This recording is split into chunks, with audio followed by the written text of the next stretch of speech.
Welcome to CertExam's YouTube channel. In this video, we will learn about access lists. IP access control lists are used in routers to identify and control traffic.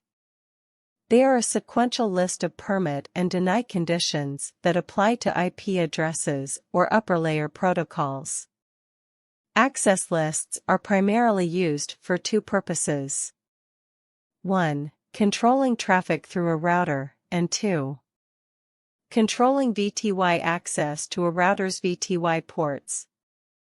There are two types of IP access lists, namely standard IP access lists and extended IP access lists.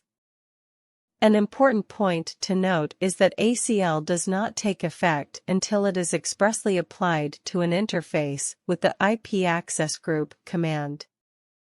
Now some more information about standard IP access list. 1. A standard access list can only define the source IP of the traffic.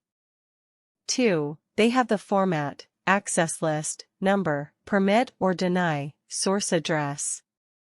3. Standard access lists have to be placed as near the destination as possible. Now some details about extended IP access list.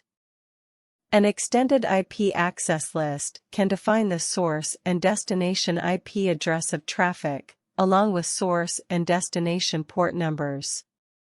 While a standard access list only defines IP traffic, an extended access list can define TCP, UDP, ICMP, IP, AHP, EIGRP, IGRP, ESP, IGMP, OSPF, and PIM traffic.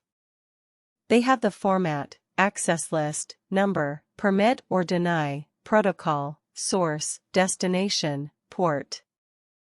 The permitted numbers for these access lists are 1 to 99 are for IP standard access list. 100 to 199 are for IP extended access list. Important points to note are: access lists have an implicit deny at the end of them automatically. Because of this, an access list should have at least one permit statement in it, otherwise the access list will block all remaining traffic. Access lists applied to interfaces default to outbound if no direction is specified. Thank you for watching. Do check out other videos on our channel.